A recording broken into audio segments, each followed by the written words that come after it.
তো আমার বাড়ি হচ্ছে গ্যাস এজেন্সির উল্টা সাইডে আমার বাড়ি। তো আমি এদিক দিয়ে যাইতেছিলাম, এখানে একটা স্কুটি থামাই না আসলো, আমি জানি কি ভাবতে ভাবতে এরকমভাবে হাইটটা ওই জায়গা অব্দি গেছি বলতে একটা বাইক লিয়ে একটা ছেলে আছে, ফুল হেলমেট পরা, গ্লাস নামানো না, গ্লাসটা উঠাই নেই, মুখটা ঢাকায় না, ফুল হেলমেট পরা, হলুদ কালার একটা টি শার্ট পরে নাছিল।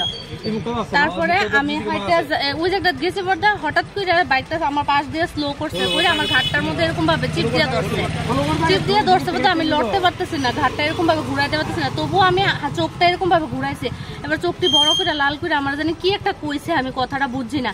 তারপরে আমার ঘাটটার মধ্যে যে হাত দিয়ে ধরছে বা হাত দিয়ে এই হাত দিয়ে আমার চেনটারে পেঁচাই আমার চেনটা ধরতে পারতেছে না, আমার শার্টের কলারের লেগে আমার ধরতে পারতেছিল না।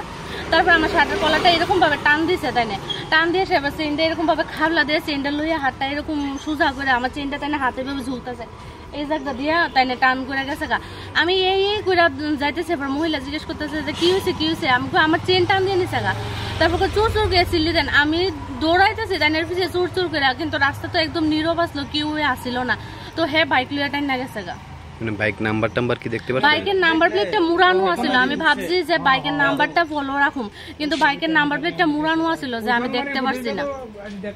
থানায় কি কমপ্লেইন করছেন? থানায় আমি জিবি আউটপোস্টে গিয়ে কালকে কমপ্লেইন করছি। আরো এরকম ঘটনা কালকে আরো 2টা হয়েছে, তো আমার সাথে আরেকজন আইছে আয়া কমপ্লেইন করছে। তো তারা কমপ্লেইন বলতে কোনো রাখছে না, লিখিত কিছু রাখছে না, শুধু আমার নাম, অ্যাড্রেস আর কোনখানে ঘটনাটা হয়েছে ওইটা লেখা রাখছে। এমনি উনি কি একই ছিল বাইকে? না, বাইকে উনি একদম একই ছিল। বাইকটা কোন দিক থেকে যাচ্ছিল? বাইকটা অমৃত স্টোর থেকে এদিক দিয়ে যাইতেছিল, মানে ইন্দ্রনগর, মানে অমৃত স্টোরের ভিতর দিয়ে। ইন্দ্রনগরের মেইন রোড থেকে? হ্যাঁ, ইন্দ্রনগরের মেইন রোড থেকে এদিকে আইছে। এই রোডটা কই যা? এই রোডটা তো গিয়ে একটা রোড জায়গা আপনার নোয়াগাঁওর দিকে, আরেকটা রোড জায়গা ওই ডনবস্কুরের দিকে। কত টাকা আনুমানিক ক্ষয়ক্ষতি হয়েছে? এটা 1 ভরি আছিল আমার গলার চেনটা। পুলিশ কি কইছে? পুলিশ তো কইছে তারা তদন্ত করতেছে, দেখতেছে বিষয়টা। কি করেন আপনি? আমি ওখানে একটা প্রাইভেট অর্গানাইজেশনে জব করি। নামটা কি আপনার? আমার নাম নবনীতা আচার্য। জায়গাটার নাম? এই জায়গাটার নাম এটার তো ইন্দ্রনগর হেপাটাইটিস ফাউন্ডেশনের সামনে।